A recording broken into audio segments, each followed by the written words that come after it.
Hello and welcome to KBBBL podcast, where the extra B is for BYOBB. What's that extra B for? Blinky, of course. Of course, I didn't even think about it, but of course, It's obvious. I am your host, Eddie Punchclock, and I'll host this show whether those bureaucrats in the state capitol like it or not. But will you lower taxes, Eddie? No, they're going up. Oh, okay. Well, that sounds like every politician ever. So I guess. And with me, as always, a couple of muckrakers, mudslingers, spin doctors, if you will. Garbologists. Portraying Charles Darwin. Garbologists. An actor portraying Charles Darwin. And a slack-jawed troglodyte. I mean, names don't matter. Names don't really matter. Here we are. Welcome to KBBL. We're glad to see you. This show's getting really good. I love this episode, gotta say. Yeah. Hey, Eddie there. Eddie Punchclock. How's your cousin, Johnny Lunchpail, doing? Oh, Johnny, well, believe it or not, he tripped over his own lunch pail. Hit his head. Classic Johnny. Yeah. Gotta tell you. That's where you got the name, I guess.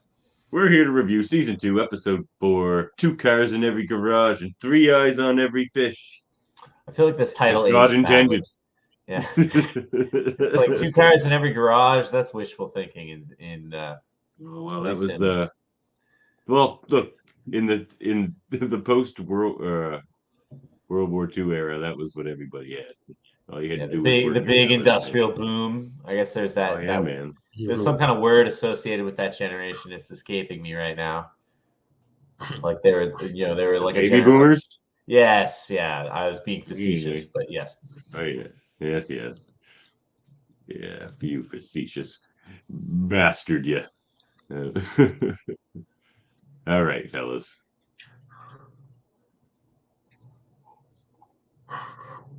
Under the turnip tree. Yeah, let's have a cool glass under the turnip tree here. Did you guys BYOBB? I mean, at this point, you guys know me well enough to know that I don't really drink a ton. I gotta break that. I know. I'm not really That's good. Why it's exciting when you actually do, though. That's I know. It's a fun question to ask. I know. Quick question, Baker. Are you hearing the sound bites fine? I might have to turn off my thing and put my volume again. I didn't hear the sound bite. So yeah, I didn't hear the intro. Sound bite. Yeah. I didn't hear it. You didn't hear the intro either? No. Yeah, I thought it was just me because I was having issues, but I didn't hear the turnip. Yeah, I'll be honest. I didn't even really think about it until you pointed it out, Francis. Very professional podcast we have here, folks. Let's just roll with it. Let's just keep rolling with it. We'll figure it out later. No, hold on. I can figure that out right quick. You guys just have a little chat under the turnip tree. What's new with you, Francis? No, nothing. Just you gotta help me out here, you gotta come up with something really interesting to say so that we. Oh no, it's Easter. It's Easter this weekend for the boy, yeah. So I'm excited for him to open up all this stuff. And it was like halfway decent today, so we spent a lot of time outside, even though it was a little chilly, but it was pretty good. We're getting right time. Probably. I heard that from my mood and my vitamin D. Yeah, I didn't hear that. Yeah, we got our sound bites back. I screwed up the whole show, fellas. No, it's fine. We just roll with it. It's yeah, we can roll with it, but I'm still gonna hit that turnip music again. This is a Seinfeld moment, though. You guys know the parking garage episode. Cool glass of turnip juice. That's all right. I'll put the main theme intro in post. Yeah, exactly. That's the magic of editing. You know, the live fans suffer, but then people listening after, they get the nicer. Although I guess we got podcasts live. No, we also blew up our spot by like specifically commenting on it. We should have just rolled with it. I'm telling you. But anyway, new with me, nothing really new. I have a couple new tattoos, which at this point, that's not really surprising, is it? I'll be more shocked when you don't have tattoos. I'll be like, is Baker dead? What happened? I have the ones here that I got a while ago, but I just recently, about 2 days ago, got the ones here. So it's the same basic like pattern on both sides of my body. Okay. And then I got 2 daggers. Got a little dagger right there. And then another little filler piece right there. Oh my God. I'm You, so sir, have terribly a full-fledged addiction. yeah. That's all that's new with me. I'm excited to talk about this episode. Did you BYOB, Francis? Yeah, I think what I had last week, I don't know, but I just got Propeller IPA again today. I got JP Weisers again. I think we're being repetitive in our beers, in our want liquor some whiskey selections lately. Yeah, we're all. Oh no! preferences. I whet Francis's whistle. I took the baby to Baker's Museum today, and we got the special axolotl treatment. Yeah, you guys Very met was fun. Toodles and Nibs. They're very. You guys were open today on Good Friday. That's cool. Yeah, I was working. I'm working tomorrow and on Sunday as well. So we'll be open all weekend for the families. No, I think a lot of people didn't even realize that we were open. To be honest, it was steady, but it wasn't super busy. But yeah, a lot of fun at the museum. We had eggs hidden in different exhibits. Yeah, your kid seemed to enjoy the Plinko quite a bit. She got obsessed with that Plinko, man. Andre loves the Plinko too. Yeah, I love Plinko. Who doesn't? You know, the pups make those lovely my grandmother loves noises. Plinko. Oh yeah, it was really lovely to meet her as well. That was my mother. Nice. Your mom is what I meant. It was nice to meet her. Glad to see Mama Skell is still kicking it. Oh, she's spry. She's very. Very spry. Picture of health. Yeah. But let's get introspection, into this. fellas. Yes. So, what is this? What was this one? Xerox's butt. Yes, I will not Xerox my butt. That's one of the classic ones. It's pretty classic. I almost made the B butt Xerox, but I was like, Blinky's more appropriate. Yeah. And the couch gag, probably my favorite one so far too, where it just rolls out into a hide-a-bed and they're all just kind of wholesome. Yeah, I liked it too. I thought it was very funny, but also I liked it. They're cozy. Now that my sound effects are working again, I guess it's time for a bake down. The screams, the humiliation.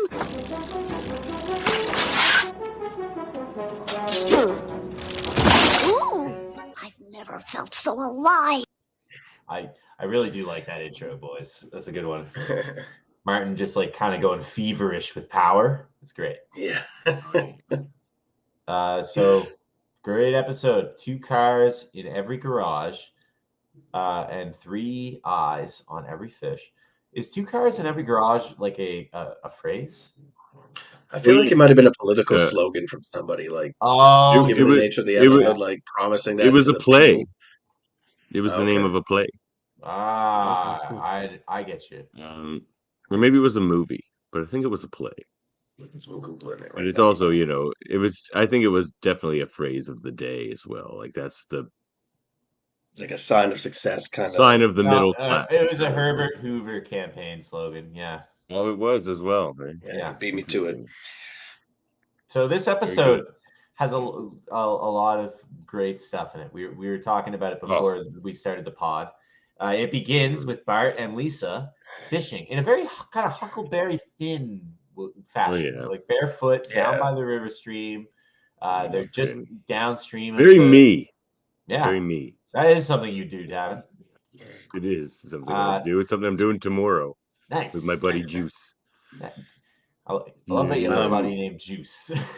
Oh yeah, man. I don't call anybody by their real names. You guys know that. Yeah. I find it weird that the investigative journalist just like pulls up on them. It's like, oh, kids fishing. I better go fucking see what they're up to. A little creepy. Stranger danger. I got him here. And what's your name, son? Well, I'm Bart Simpson. Who the hell are you? I'm Dave Shutton. I'm an investigative reporter who's on the road a lot, and I must say that in my day, we didn't talk that way to our elders. Well, this is my day, and we do, sir. Another classic Bart being a smartass. That one stuck with me when I was a kid. Well, this is my day, and we do, sir. Yeah, and it's the second time he said Bart Simpson, who the hell are you? So it's become a bit of a catchphrase. Yeah, at least second. Yeah. And this time he was much more casual with it. Like it wasn't even defined. It's just like that's just how I talk. It's like and the guy straight up is like, "Whoa, that's rude." Yeah, but I agree the only way he knows how to ask anyone their name at this point. He's just like, I agree. "Who the hell are you?" I agree with you, Francis. It's a very sketchy way to introduce yourself to children. But I get that it was. I didn't know better. I think you were trying to bribe me. Is there some Oh my God! confusion Why is about that this? clicking in? Sorry, fellas. Good Francis, Soundboard. I think You know my I think one of us soundboard. needs to take over with the soundboard here. Apparently, No, I ruined I'm the just whole goofing. show tonight. No. Yeah, it's all good. No, it's not as it's Still ruined. plenty dilapidated. of time, Davan. Still plenty of time to Nope. ruin it worse.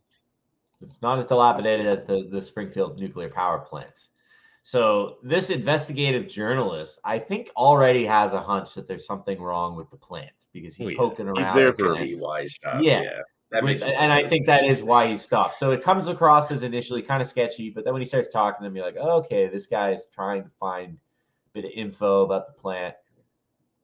Or, well, I don't even know if he asks. Yeah, he doesn't ask him about the plant, but, when they discover a fish, Bart has a really interesting catch. The very iconic. We're eating tonight. Yeah. They're eating tonight, he That's says. funny. That's interesting foreshadowing, actually. Yeah, that's a good point. Mm. But of course, he then does the exaggerated. Wait a second, 1 eye, 2 eyes, 3 This is eyes. true rotation. Yeah, which obviously you wouldn't have to fucking do that. You didn't have to. Yeah, you could just look at it. Like, you don't have to spin it around dramatically. It's very silly. 3 eyes. And of course, that's not a good sign if there's a fish near a nuclear power plant that has 3 eyes. So the journalist immediately, it's like, I got the scoop. And from the publicity, the governor, Mary Bailey, calls for, hey, Good old Mary do Bailey. something. Got to shut this plant down. It's polluting the environment. It's darn. She's 60 we talked about this inspectors on him at before. least. Yeah, we talked about this before. How the nuclear power plant comes off really bad in The Simpsons. It's interesting because some people would tell you, depends on who you talk to, but some would argue that it's a cleaner form of energy. It's a different time now. Yeah, different time. But and to be fair, there have been improvements in the technology. That is a good point.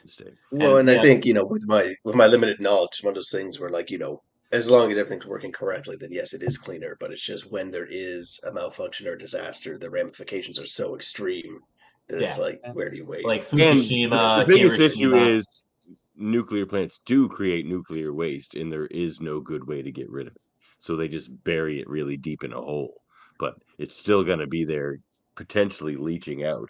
Like, it's supposed to be buried so deep that it can't leach into groundwater and soils and stuff. But it's still there. It's the more you do nuclear power, the more you have to bury. So, like, there has to be a limit on that. But that's the problem. And even then, all it takes is one surveyor. Cold fusion, boys. It's all about cold fusion. Well, yeah, but one surveyor just has to make a bad calculation, and all of a sudden you are leaching. Like, oh yeah, I didn't factor in. Oh yeah. We're getting in the weeds now, boys. We're getting in the weeds. True that. Yeah, but it's better than coal. I'll tell you that. Also, I can't help but point out, I said Hiroshima. I meant to say Fukushima. Hiroshima. Also, in addition to Fukushima, Chernobyl. But yes, in the context of this episode, the fallout from the 3-eyed fish, get it, fallout, leads to a wave of inspectors being sent to the nuclear power plant to check on things to see if it is up to code in response to all the negative publicity. And this is probably where the meat and the potatoes of the humor of the episode really starts. Oh man, fellas, I could have clipped this whole episode. This episode is fun. Oh man, plain cake donuts. Thanks for taking all the fancies, guys. Don't you hate it when that happens? Taking all the fancies, guys. I actually kind of like the plain donuts, so No, I'm a plain donut fella myself. Geiger counter's on. Instantly start all buzzing. Normal background Normal. you'll find in any well-maintained nuclear facility, or for that matter, playgrounds and hospitals. Yeah, totally normal. Everything's fine. So of course that's great. Geiger counter shouldn't be doing that. Like, especially just outside, like on the grounds. God knows how You're much in cancer. danger. outside of this the Yeah, planet. like they're all Really in danger. getting they're all gonna get cancer. Like, Oh yeah, they certainly are. and it just gets worse from there. It's comical. There's Gum gums. used to seal yeah. crack in cooling tower. I'm as shocked as you are. Plutonium rod used as paperweight. Oh, now that shouldn't It be. shouldn't be. That line always stuck with me too. Oh, no, that shouldn't be. I say that all the time. I like the one after that. Do you have the one where it's that's always been like that? Yeah. The acid tripping. Yeah, well, that's always been like that. Yeah, like he doesn't have an excuse. He's run out of excuses. That's been dripping nuclear waste for a while. And then, of course, it cuts to them just literally standing up to their knees in toxic waste. And that's when Burns says, "Can I talk to you for a moment in my office?" Just resting my eyes. Ah, well done. A rested employee is a vigilant employee. Monitoring station unmanned. I missed that one, yes, but good point. Obviously, station unmanned. Yeah, Homer fucks up, not attentive to his job. Yes. One of the big jokes here, fellas. Some careless person has left thousands and thousands of dollars just lying here on my coffee table. Smithers, why don't we leave the room and hopefully when we return, the pile of money will be gone. He acts like it's some burden to him. He's like, "Oh Lord, I hope somebody cleans this up." No foolish person leaves thousands of dollars on my coffee table. I just have a bunch. Just to make it very clear, thousands and thousands of dollars. Yeah. I also love how throughout this series, Mr. Burns is like shameless bribe. And I forget what episode it is, but where he's just like, "Yeah, very well. Time for your bribe." Oh yeah, it's his bread and butter. This is one of the best Burns episodes ever, though. I love this episode. Well, he was a pretty early star in this show. Like he emerged like fully formed, and they just keep one-upping themselves with the humor with him. We haven't even really gotten to the Smithers is gay yet humor, which adds a whole extra dimension. Nothing solid, yeah. If I didn't know better, I'd think you were trying to bribe me. Is there some confusion about this?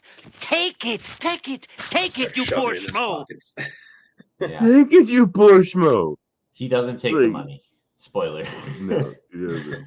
So they get 342 violations, which is, I would assume, enough to shut them down permanently, which would cost a lot. I would hope that would shut a plant down. 342 violations. Yeah. It would cost around $56 million to. How much could it possibly cost to fix this place up? Approximately $56 million, sir. $56 million! Don't hit me, sir. Oh, that I had the strength to take it out on you, Smithers. Oh, if I had take it out on you, Smithers. He wants to beat He's Smithers so to a horrible. pulp. He just can't do it because he's too weak. Yeah, it's quite something. He's the worst. Yeah, so they basically determine that he needs to spend, I don't know how much money Burns has, but that's a lot of money. Smithers is cast away. $6 million? Yeah, it's probably. I feel like that's within his capabilities. I'm surprised. Like his age, it fluctuates though. They kind of, depending on the episode, they change the amount of money he has. But Burns kicks Smithers out, and he just starts drinking brandy or whatever that is. If I didn't know better, I'd think you were trying to bribe me. Stop, soundboard, stop. If I didn't know better, I think Davan sucked at this soundboard. Oh, man. I'm just kidding. It's You're lucky you're hanging on. You're lucky there's no trivia tonight, because I'd be glad to see you fall. Oh, okay. Well, you get to hang on to the title for an extra week.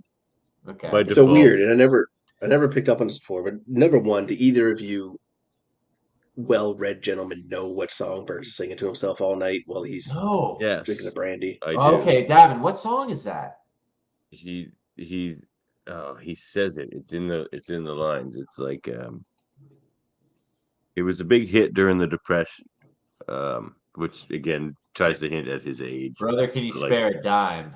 Yes, it's called Brother, Can You Spare a Dime? Yip Harburg. But it's hilarious though, because he's like, he feels so oppressed that they're just like, "Hey, you have to spend the money to make this place safe," that he's like equating himself to some Depression era working man, who can't even get a dime off somebody. Brother, can you spare a dime? He's like literally sad. He's crying about it. Like, I'm so unfortunate. What am I gonna do?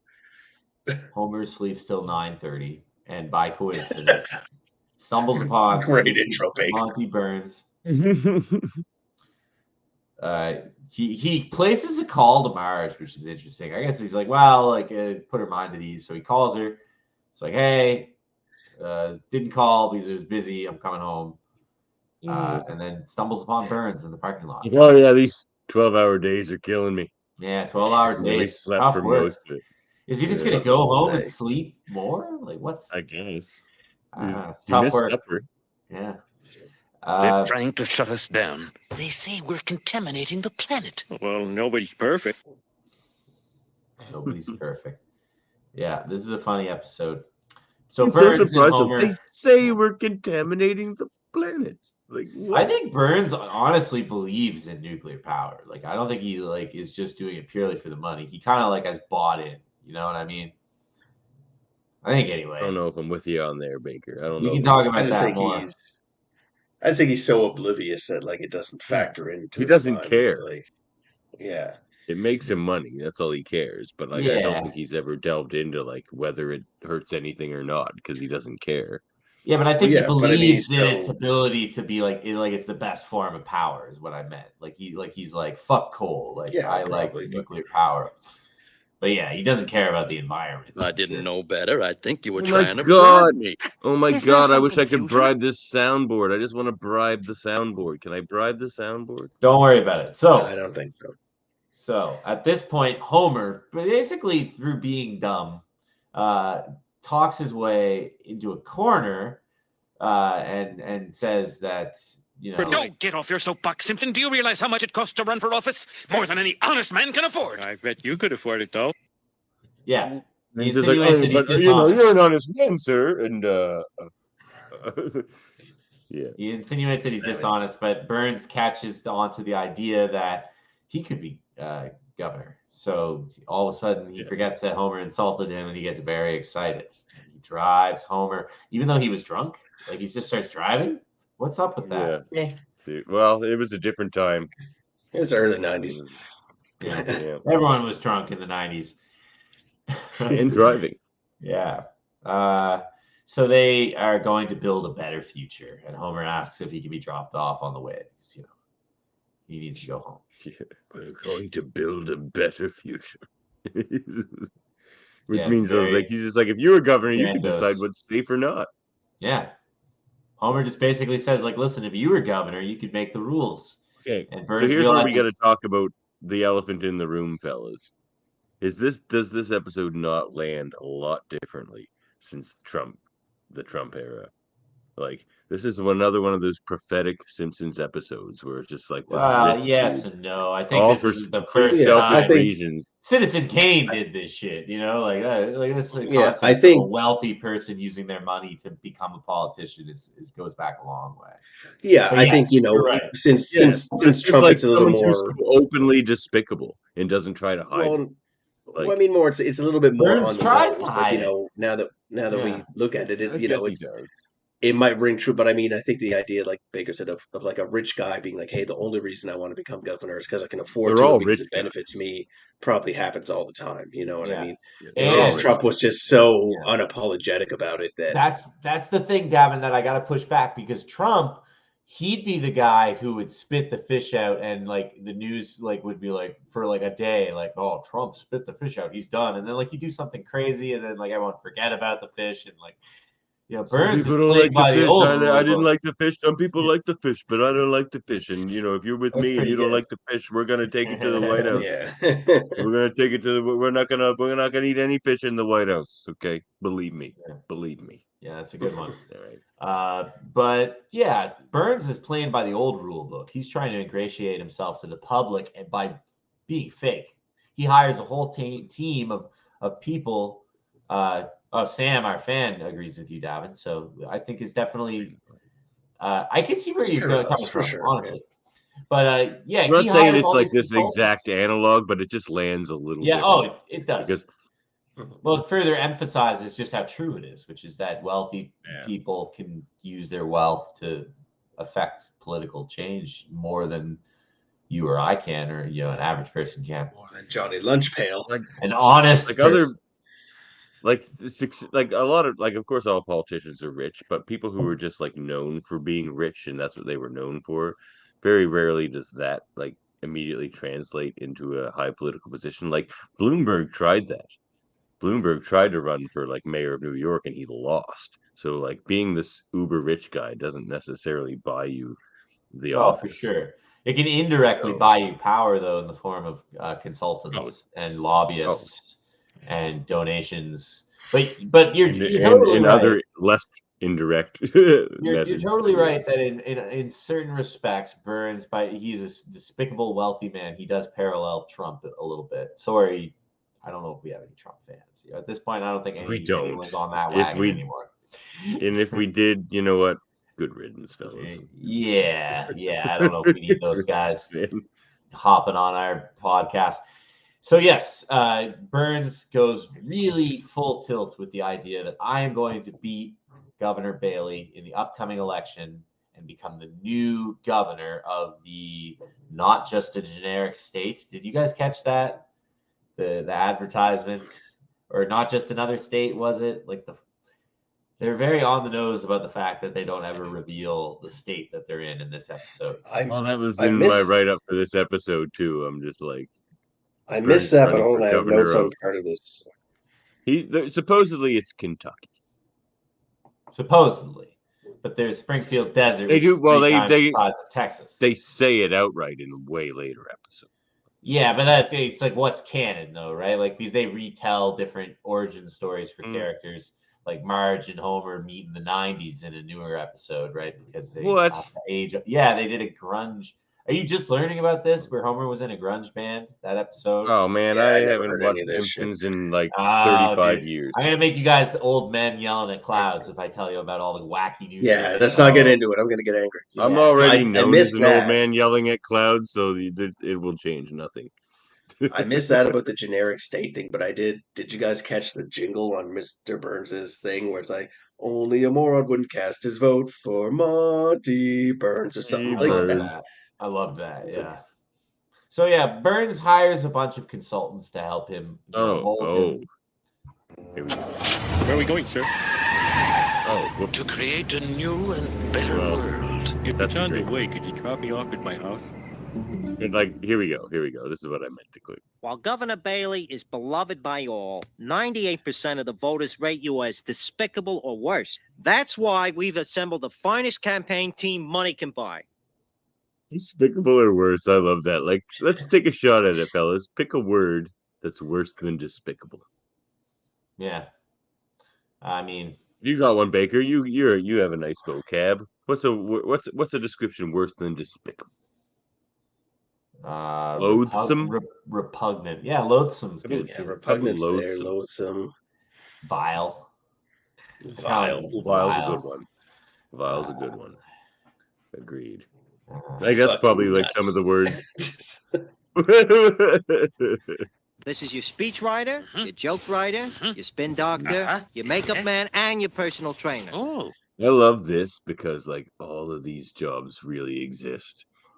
That's what's crazy, man. All the other ones exist in politics. Though. Yes, they do. The mudslinger. I don't know what a garbologist is. They're probably not called. The rest of them do. They find the garbage because he asked the garbologist to find out stuff about Mary Bailey. Oh right, yeah. See, all of these jobs exist. But how do we turn your average Joe six-pack against Mary Bailey? With this team of investigators, your muckraker, your character assassin, nice to meet you. Your mudslinger, your garbologist. Hello.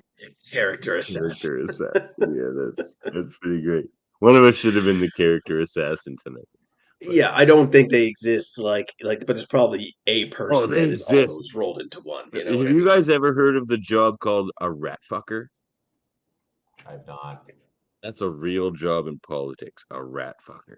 Like, okay, well, a lot of these jobs called like muckrakers and all these things, they actually get thrown into a job called a rat fucker. Well, like I learned something then. Like they're a dirt getter? Yeah, like people that'll dig up dirt on people, but even like do even more sketchy things, like a bit of like press gang stuff, like try to pressure people. If I didn't know better, I think you trying were my God. Me. Is there some confusion? I'm talking about rat fuckers. All right. So Yeah. rat fuckers. It Like, exists. I'll find some crazy girl he felt job. up in high school and bring it to this, pressure her to say something, that kind of thing. Oh yeah, man. Rat fucking. Not that You that know, should be excusable behavior. You but know, Baker, if it falls through at the museum, there's always rat fucking. Yeah, I don't know about that. know. So yeah, Burns slowly starts to climb. I think you're qualified. A divide emerges between Mary Bailey in one side of the family, with Marge and Lisa supporting the stalwart, honorable Mary Bailey. Very salty. I don't know a lot about Mary Bailey, nor do we get much after no. this. She just seems like a nice old lady. I don't know. Does her face get used? Do we again, ever though? 'Cause see she her looks really lose? familiar. Like, as far as we know, is she still the governor? Even in I season don't know if she ever gets 30? mentioned again. We'll have to follow that as the show develops. I feel like she doesn't stay the governor forever. But wouldn't it be funny if Quimby ended up running for governor instead of just mayor of Springfield? That would have been a fun episode. They might Quimby have done versus that. Mary Who Bailey. the fuck knows? Yeah, maybe they might have. Maybe Yeah. they have. But this episode, the race is pretty much a losing battle for Burns, but then he slowly starts to pull himself out of the mud and Look, he's doing town halls. Yeah, he's doing town halls. He's gonna lower those damn taxes, whether or not. And those bureaucrats in the state capitol can stick in their pipes and smoke it. Yeah, he just really is like pounding his fist about lowering the taxes. Okay, here's the Trump connection, fellas. He keeps going on about the bureaucrats in the state capitol and how he's just going to stick it to them. And that's what Trump says constantly, how he's the anti-politician. Drain the swamp. Going to stick it to the politics. Yeah. Yeah. Well, a lot of those Republicans say drain the swamp and shit, but like, I don't know. He's saying nothing and just being like, but I'll stick it to those bureaucrats. That's it. I'm just going to be the loudest and the most obnoxious. Like, yeah. So it culminates in a very, very close divide, like a fraction of points. And Burns, his camp tells him that, you've got to do this. What is it they call him? Lunch Pail Joe? Or what is it, the term? One of the best things is how many there's a whole bunch of them in this whole Burns episode, has for like regular people. Yeah, There's like just Johnny like Lunch Pail, Eddie Punch Johnny Lunch Pail. Yeah, is I think the word. But he's persuaded by his teams to have dinner with a local, like a blue collar worker at his plant, to show that he's a common man. Yeah, that he's not a snob, basically. That's like the one thing that is hurting him, is that he comes across as like not a commoner, as a wealthy, aristocrat. Despicable or worse. Yeah, despicable or worse. And they're still trying to transform him into that, gorgeous pioneering, dude looking over the hilltop with the dog following behind. He's carrying, like, was he carrying an axe or something? Like, he looks very lumberjacky in that concept. They There's a Montgomery Burns. Yes. So Marge upset with Homer. It gets worse when Homer is selected by Burns's committee to be the average boob that Burns has dinner with, to show that he is a common man, that he can get along. Homer can't get no snuggles. Yeah, Homer gets denied snuggles. No snuggles. So I actually laughed a lot at this. It almost went my funniest moments, where she rolls off the bed and he's like, "But honey, I just want to snuggle." She goes, "Well, I don't feel like snuggling." He goes, "What's that got to do with it?" What's that got to do with it? Oh my God, that's a great one. But also, that's a great scene, actually, because later on a more serious level, where he's just like, "Oh, you express yourself through the home you keep, and the kids and all these things." She's like, "You're right. That's how I'll express myself." And she gets back into bed, and he's just like, "So it's snuggle time?" She's just like, and just like rolls over and like, just goes to sleep. She's like, no more romantic expression. Oh, you know what I needed earlier when I was screwing up the sound clips? What's that? That is what you needed, yeah. Oh yeah. For our audio viewers, there's a little like drunken, the technical difficulties guy with They've used him on Ken Brockman's show before, haven't they? Isn't that where it's from? Yeah, when he starts swearing and going nuts. Marge There's a few of them they justifiably, used. yeah, Marge justifiably upset at Homer, I think, but Yeah. they Oh, do definitely. agree to have. Well, he Burns sold go out their over. political beliefs, but what is Homer's politics really? Do we He's know? following his boss. He's trying to get the attaboy from Yeah. his boss. I kind of get it because he's going for the promotion, or just wants to look like a good worker. Just in front not of get his boss. fired. Not get fired. Yeah. Yeah, that's what he says. He says, "I just want to He's not like get Mary fired." Bailey won't fire me if I don't vote for her. Yeah. Yeah, that's a good point. So they go into Burns. How would he know? Like Burns would Yeah, never. well, tell him. yeah, I think he wouldn't know who he actually votes for, but he's going to play ball with them. Otherwise, Yeah. Yeah. So they go into. He has to do the dinner. They go to the Simpsons house and they ransack it kind of and replace everything with like pro Burns posters and whatnot. They give different questions to the Simpsons family members. They give Homer a question. They give Lisa a question, which is like pretty glib and like it's a softball question. Why are you so popular? You're like a runaway freight train. Mr. Runaway freight train. And Lisa's like, do I have to do this? And Marge is like, listen, Lisa. This one here. Trust your mom. Well, as long as I'm asking something, can I ask him to assuage my fears that he's contaminating the planet in a manner that may one day render it uninhabitable? No, dear, the card question will be fine. The card question will be fine, dear. This just comes across so strange to me because, like, it seems pretty patently obvious that it's not nuclear power that's destroying the planet. But whatever, that's a whole other I know. Like, That's a whole again, other it was a different era. Yeah. In this era, people. Yeah, but the way it's being portrayed, power. yeah, Clearly. Well, this is the way it's being Chernobyl portrayed era, remember in this series, it would be destroying the planet, right? So there was a fresh disaster. Everyone was scared. Chernobyl frightened everybody. Anyway, so they have the dinner, but Marge is. Well, we skipped this. We skipped the ad. Every Johnny lunch pail in this whole stupid state will be eating out of my hand. Oh, hello, friends. I'm Montgomery Burns, your next governor. Oh, hello, friends. Yeah. Yes. But don't take my word for it. It's supposed to be Let's off the ask air. an actor portraying Charles Darwin what he thinks. Hello, Mr. Burns. Oh, hello, Charles. Yeah, sorry, I forgot the ad, but this is the classic Burns campaign ad to demystify the pesky three-eyed You're fish. saying this fish might have an advantage over other fish. It may, in fact, be a kind of superfish. I wouldn't mind having a third eye, would you? No. Wow, I love how Simpsons does this sometimes. It's like a poking fun at how gullible general people and the general public are, because they'll do something. They'll be like, for reference, here's somebody who I'm going to be exactly truthful to who they are and is absolutely no frame of reference. It's like, just ask this person who's an actor who obviously would have no information from it, but that's enough to satisfy the public. Like, you know what I mean? Like, they point out how easily fooled people are. Very on the nose.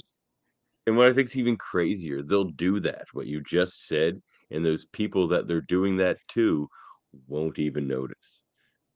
Like, they'll make those comments, and the people they're commenting on If I won't didn't even know pick better, that I up. think you were trying to Oh my bribe me. God, Is there I'm some shutting her confusion? down. All right, go ahead. I just relaunched. Hopefully that's better. All right. Okay, so the It's advertisement. the ad, and it's a great advertisement. Yes, I mean, you got an actor playing Charles Darwin. What else do you want? Really? Oh wait, well, there's a very heartfelt ending to this, fellas. So, to summarize, say what you want about me. I can take the slings and arrows, but stop slandering poor, defenseless Blinky. A little Hamlet reference there with the slings and arrows. Nice little piano. Speaking of which, when are we jamming, Baker? You got a piano yet? You got pickle them ivories for us. I keep buying tattoos. But that's neither here nor there. This episode, we got to finish wrapping up this episode. So Burns stays for dinner at the Simpsons. All the reporters, all the eyes are on the Simpsons family as they eat dinner. Lisa is pretty upset and sickened with herself after she asks, why are you so popular, Mr. Burns? Oh crap! I just got to interrupt you for 1 second because we missed this and it's amazing. Wow, superfish! I wish the government would get off his back. That Burns is just what this state needs. Young blood. Anyway, I love that line, and it was Mo, and I had to. Yeah. So Marge's trump card is that she has the three-eyed fish. She gives the three-eyed fish to Burns. Is this not genius from Marge, though? This is like, I would totally do this. She is playing a serious game here. Well, in a weird way, I never thought about it till you said it earlier, but when she's going on about, fine, I'll just be creative through my housekeeping and my cooking, it's almost exactly what she does. She takes it literally and it's like, fine, well, then I'm going to prepare the fish. This is how I'll express myself through my homemaking. And screwing over your boss. If I didn't know better, I think you were trying to brag. Stop. I don't know, fellas. I'll deal with it. I honestly don't even think we need sound bites, but that's just me. I think they're funny. But they also would get us copyrighted. But anyway. We haven't gotten a single strike. We're good. Because we have one listener. It doesn't matter. I got copyright struck by somebody who stole the thing that I used. Anyway, it doesn't matter. You're right. It was insane. Burns fed the fish, can't eat the fish, spits it on the floor. His campaign ends before it hits the ground. Son. Oh, Mom, that felt awful. Oh, I'm sorry, dear. It will all be over soon. But, Mom, we've become the tools of evil. I know, Lisa, but you're learning many lessons I'll tell you tonight, why. and one of them is to always give your mother the benefit of the doubt. In these first couple seasons, I don't know if this continues. I'll be interested to see. Marge and Lisa's relationship is great. Like, they have each other's back. They understand each other. They're like the family. It's basically just Marge and Lisa, and everyone else is just like insane. But there's a really lot of heartwarming moments between Marge and Lisa, and this is another one. And I think that's great. Like, she's really there for Lisa, because Lisa's like a special case where she's kind of like almost too good for that town, at least like intelligence wise. And Marge recognizes that and supports her. I think if I didn't know better, I think you were trying. But anyway, this is a classic line. And like, do we ever see this guy again who runs Burns' campaign? Because he's kind of a great character. I feel like that voice comes back. Alan Ford hit the ground. Yeah, that voice gets used a lot. Who is that? Yeah. Azaria or Shearer? One of the two. I do. One of the two, for sure. I hardly see what destroying our meager possessions is going to accomplish. She's right. Take me home, Smithers. We'll destroy something tasteful. Burns' reaction was just to start smashing everything, though. That's pretty funny. Just starts breaking and everything. One more clip to wrap it up because it's hilarious. This anonymous clan of slack-jawed troglodytes has cost me the election, and yet if I were to have them killed, I would be the one to go to jail. I do love that. That is hilarious, yeah. So, not fair. It's a cruel world where you can't have people killed when they inconvenience you.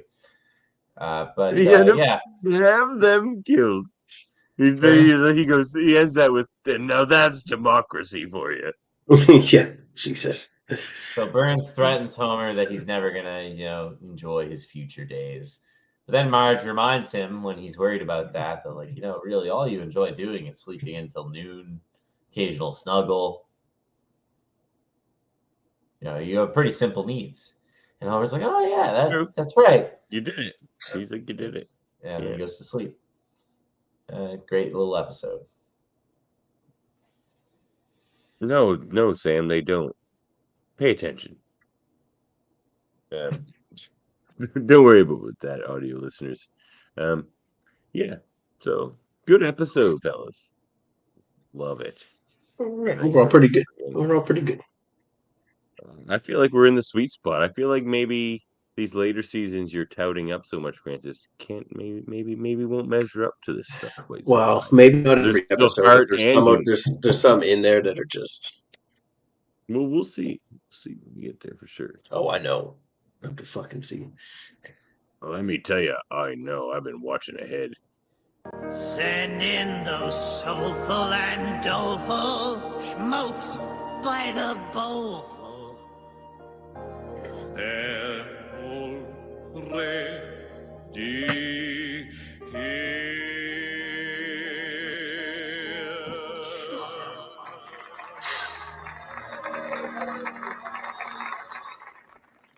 Tinker, you first. I don't know if I have a sideshow character. Blinky? Blinky, yeah. He's classic. He's iconic. What is his name? Dave Shutton. Oh, the or reporter, Dan Shutton. What was his name? The investigative reporter. Yeah, bit of a slick cat. What about the inspector who wouldn't accept the bribe? He's quite funny. Actually, Inspector was good.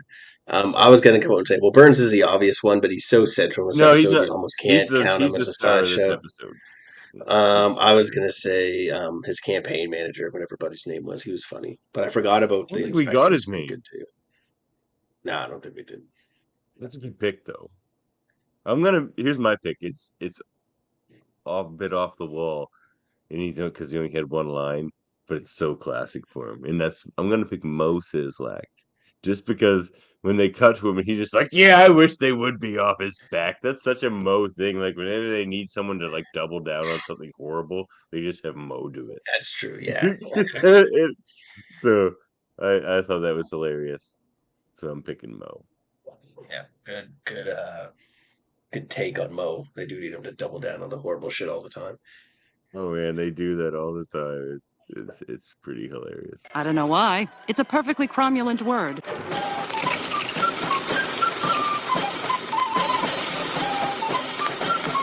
Line, guys, this was tough to pick because there was a lot of funny parts. Get your hand off my car. Oh, sorry, I meant the middle part of that thing cut out for me. All right, so I guess we bring up your first. Yeah, a lot of them here.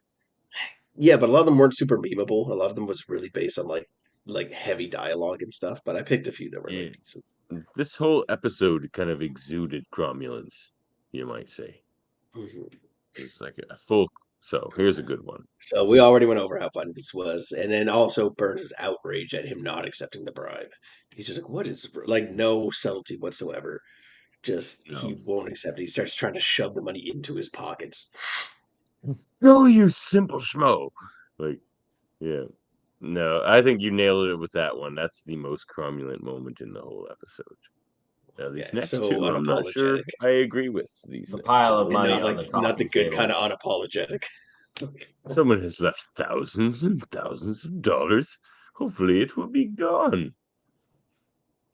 Oh no, you're right on this one too. And but what he says after the end of that, that, I were to have them killed. If I were to have them killed, I would go to jail. Like that's fucking. You nailed it with that one too. Yet if I were to have them killed, because he's already thought about it. He's like, I could just have them killed. No, I can't. Goddamn democracy. He's like, and then what's this one? This one he gets caught Johnny Lunch talking. He doesn't. Yeah, when he doesn't know he's. Oh, that's a great one too. When he doesn't know he's on the air. Yeah. Jeez. Very cromulent. The only thing I might replace this one with is, I don't know, I find it kind of funny just when he's just like, 56 million. He's like, don't hit me, sir. Oh yes, that was in my list for sure. The 56 minutes. I love when Burns has those like outraged reactions to getting reasonable information. It's like 56 million. Yeah, it's a whole plan you have to fix. Contaminating the environment. It's like, well, you saw that leaky shit and just said that was normal, but yeah, they did make Blinky look really gross. I hate that. They make that little flappy skin. Yeah, the extreme close up of Blinky while he's eating it is actually quite uncomfortable. They did a good job with that. Sad. Like, okay, here's the question. Bart had Blinky, right? Because he caught Blinky, but then Burns had Blinky to do that commercial with Blinky, but then somehow Marge reacquired Blinky to cook him for Burns for dinner. Somebody explain this to me, fellas. I'm open to any suggestions. Well, maybe there's multiple three-eyed fish from the river. Yeah, I would just have to assume that there's more than one. No one said specifically that Bart's one was Blinky. He just has a three-eyed fish. I would have to assume that there's more than one if there's one. So who caught the second fish? Was catching it. I don't know. Like I'm pretty sure Well, I'm pretty sure in random No, too, like when they're just doing might little, lose a like, story point you or two know, for me for between that. scenes, you see three-eyed fish again. You know what I mean? And like obviously it can't be Blinky because he's been cooked, or it can't be that one, or you know what I mean? Like the Well, three-eyed fish that's appears true. again. So it's gonna be more. All right. Okay. So there's lots of three-eyed fish. I can see that now. You understand now? That's fine. All right. Well, moving on. Oh, everyone's favorite segment. At least Baker's. Or maybe mine. I don't know, but I like this segment. Hey, Baker. Yes. I'm just wondering, what's the point? Would it make any difference at all if I never existed? How can we sleep at night when there's so much suffering in the world? I have a hard time sleeping, so at least Well, that's why this is your segment. Yeah, I'm an insomniac. Yeah, money and power, boys. Money and power. In politics. You already talked about it, Davan. Donald Trump. But before Trump, time immemorial, people who are wealthy have been able to affect politics. Or maybe not time immemorial, but certainly Time immemorial. But the Middle Ages, which we think of as these rigid hierarchical, divine right of kings. Even then, the merchant class could have a lot of influence, depending on where you were in the time period. People with money argue that back then the populace had more power. Like you could rise. I think the other thing here, here too, and they do this in Simpsons all the time, is the gullibility of the general populace and just how easily led people are, how easily swayed they are. Like they do not. The Simpsons, if you watch throughout the way they do their writing, do not have a lot of respect for just like the general population of like idiots. Yeah, they have a low estimation of people. But no, I mean that's the reason why all this crooked shit gets to continue. Like the gullible fools that fall for it, and all these Trumpers out here. Just like, how did you fall for his bullshit? Like how? Well, there's a lot. There's a lot. Too much to go into with this podcast. I think it's actually. I think it's a huge mistake to just like characterize people as idiots. There's more to it than that. Obviously over time, it's people's. It's social. It's people trying to fit into their friends groups, and like it's far more social than it is. Well, but I think it's too complicated. It's too complicated to get into now. But a lot of it, I don't think, has to do with people being dumb per se. They just got swindled by a smooth operator. Donald just kept saying the things. Well, yes and no. But that's the point. Money, you got money, you can get power. Politicians are often wealthy. People who are politicians often use their political standing to enrich themselves. A lot of corruption seeps into politics in the form of special interest groups and corporations and their donations and lobbyists that they hire. All right, I'm gonna tie a little bow on what you said and what I said earlier about rat fuck, because you say it about politicians who want to enrich themselves and things like that. So check out the Canada Land documentary. It's a podcast, Canada Land, independent journalism and whatnot. Excuse me. And it's called Rat Fucker. Listen to that. And it's about how someone hired a rat fucker to try to corrupt the mayor of Calgary, Naheed Nenshi. And it didn't work because Naheed Nenshi didn't want to enrich himself, and they weren't used to dealing with people like that. Just like, oh, this is going to be easy. Strategies weren't going to work. He's just like, he didn't want to make himself richer, so we had nothing to work with. But anyway, it's a fascinating documentary on rat fucking and on Canadian politics. So check that out. And yeah, man, shit that happens behind the scenes. Oh, it's crazy. All right, just take your seat. Just take your seat. I even wrote theme music. There, listen. For Glavin out loud. Glavin out loud. So, fellas, our super fan Sam here has said something like this. Did you know the three-eyed fish actually happened? Well, here's the thing. So, in Chernobyl, in the lakes around Chernobyl, they did, in fact, find a four-eyed fish. It had 4 eyes and 2 mouths. But they also determined that it wasn't necessarily the radiation that caused that mutation. But speaking of radiation and nuclear waste and nuclear disasters and mutation, that is in fact a real thing. But it's more telling in more microscopic life things whose life cycles and evolutionary tracks happen a lot faster. So in like Daphnia and things like that, they found that mutations happen 20 times, at a 20 times more severe rate. So it's a real thing. Radiation does cause more random mutations more often, but as far as like pulling out the three-eyed fish, that seemed to have just been one freakish thing, like almost like a twin situation that didn't quite happen. When you get like conjoined human twins, it seemed to be more of a thing like that.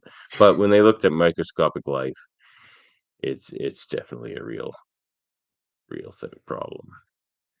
But the life is thriving and persisting in and around Chernobyl. Some of the species are changing, like the frogs turned all black, but they're still alive.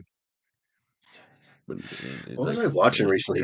Andre's been like super into like nature shows recently, so we're watching them. But one of them was showing like Chernobyl, and a whole bunch of like wildlife has apparently like returned and is like living and like thriving there. Yeah, because there's no people. There's no foxes people, and so coyotes. they're doing really well. Yeah, but they're all highly irradiated. They like test them, and they're like, "Oh yeah, they're all highly irradiated."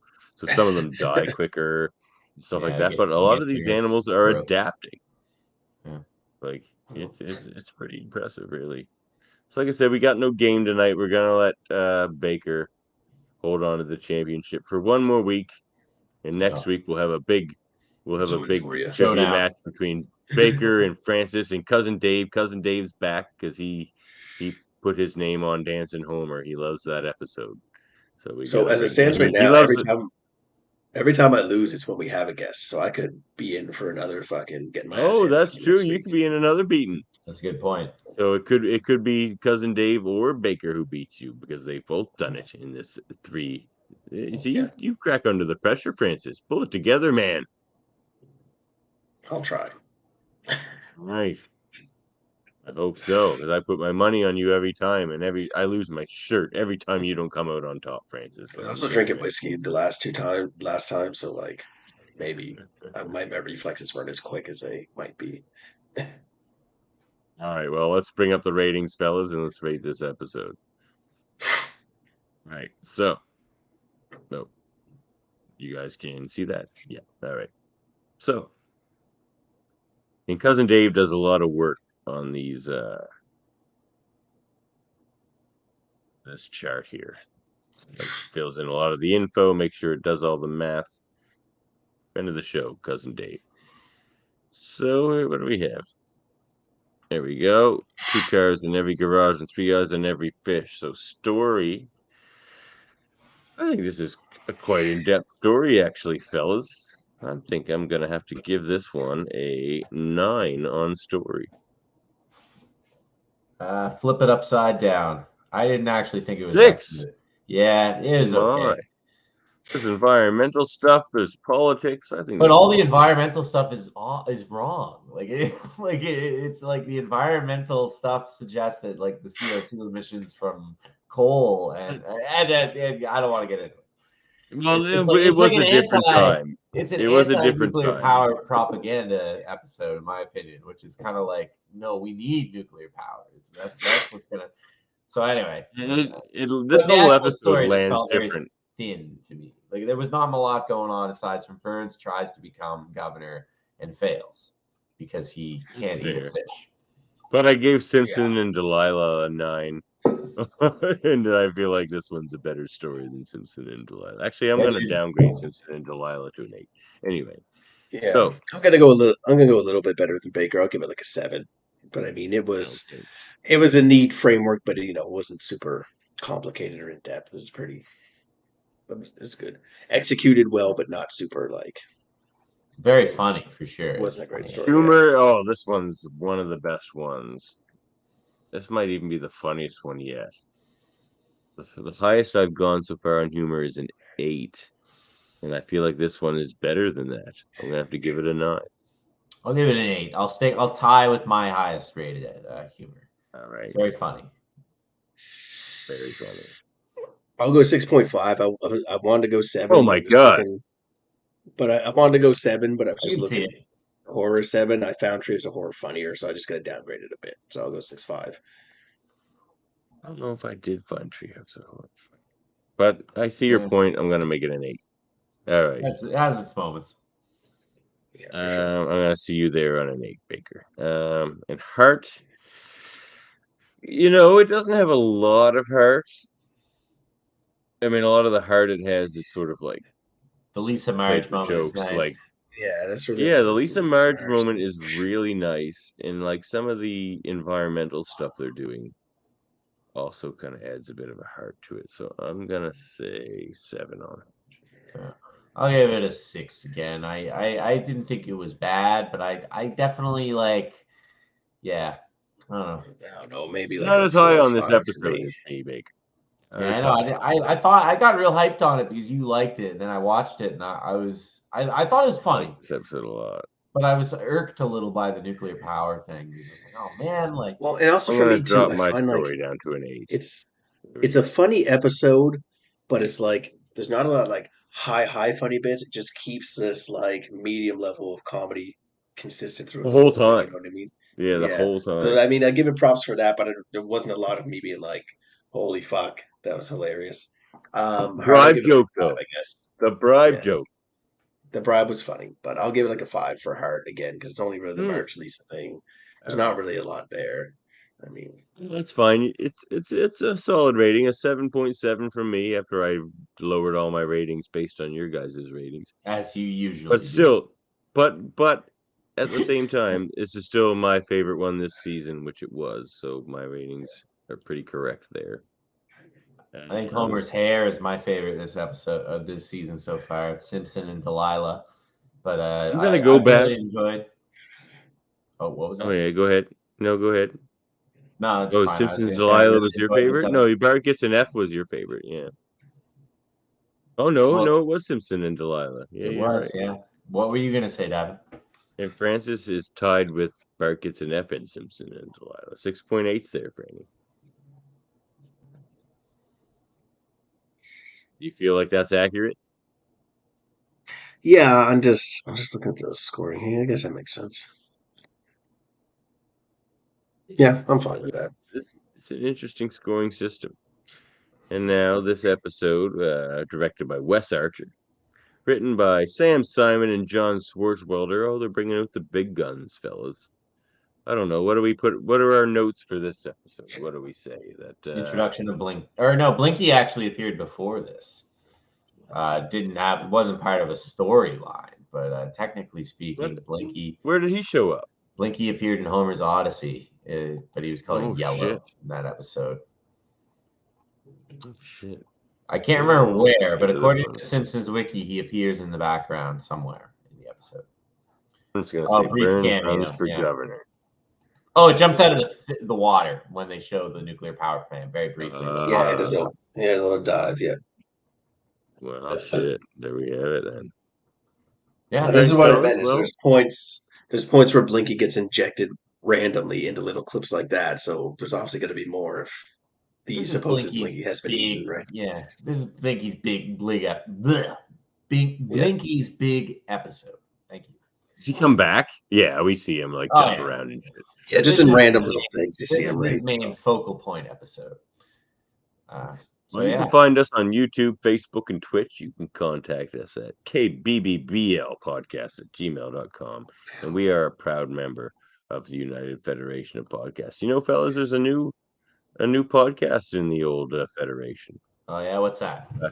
Yeah, well, last week's guest, Cousin Eamon, has Eamon on Track. Nice. Yeah, man, he's doing a music review podcast where he's going to review like entire albums. Like that. Nice. Good for him. Yeah, so that's is there any particular theme to the albums he reviews? How does he select them, or is it just all over the place? No, like he was asking us into a there style in of the music. You know, Eamon's a musician. He plays bass. He's a bassman like yourself there, Francis. And yeah, check him out. He's pretty good at it. There are no bassmen like me. Just keep that straight down. Oh no, some bassmen can play still. I guess I walked into that one. Throwing some shade there. Throwing some shade. No, Francis is a great bass player. Some funky tunes there sometime. Back in the day. We used to play the funky tunes. And also, check out Damon on Track. Check out Hold Up a Movie podcast. We have an episode coming up Wednesday on the internet. Hackers, the net, Guns Akimbo. Super Mater Brothers. You're going to love how fast I do this breakdown, Baker. Super Mater Brothers, they do reality show reviews. And also the Mary Mater Marvel Society, where we review the MCU's releases. And also check out X-Rated, the X-Men animated review show with me and Andre Mayette. We have an interview with writer Len Yulee coming up. That's going to be real fun. And we have guest Marvel Comics artist David Cutler joining us next episode to review Bloodlines, the second appearance of Nightcrawler. And my co-host Andre also has the Graphic Histories podcast, where he's interviewing local director here in Halifax, Dave Mullins, who did a thing on SwearNet recently called Turnbuckles.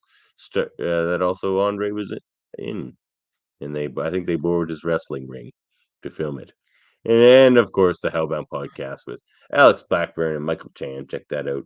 And if you love Star Trek, as I do, and Francis does, Yep. Not as much as check you, out. I am a fan. Well, very few. I love Star Trek, especially Deep Space Nine. Like, check out this new freaking comic, Defiant. Worf on there, Star Trek Defiant. Worf with the Defiant. Yeah, man. I love Worf commanding the Defiant. Oh. Are you watching Picard season 3, Francis? All right, I gotta take off, boys. Cheers, everybody. All right, well, we're getting I got later, homework Baker. to do. Oh, you got to check it out. I know, man. Worf is so good in it. Worf is so good in it, Francis. You don't even know. So check that out. We review that show here in the Command Division of Live Long and Podcast. And me and Dave Puxley and even Francis sometimes do some things in the locutors of Trek. Yep. And this gentleman that he is. Division.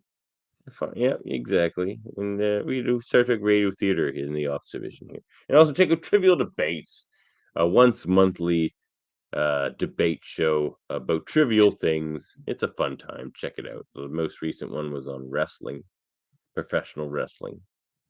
And a real-life professional wrestler, my co-host Andre Mayette, participated in that. So check that out. That's an insider's debate. Look at this. I think we should go out on this image. Yep, works for me. Now, please go. I would be alone. Catch you later, everybody. Peace. KBBBL podcast. Where the extra B is for BYOBB. Where's my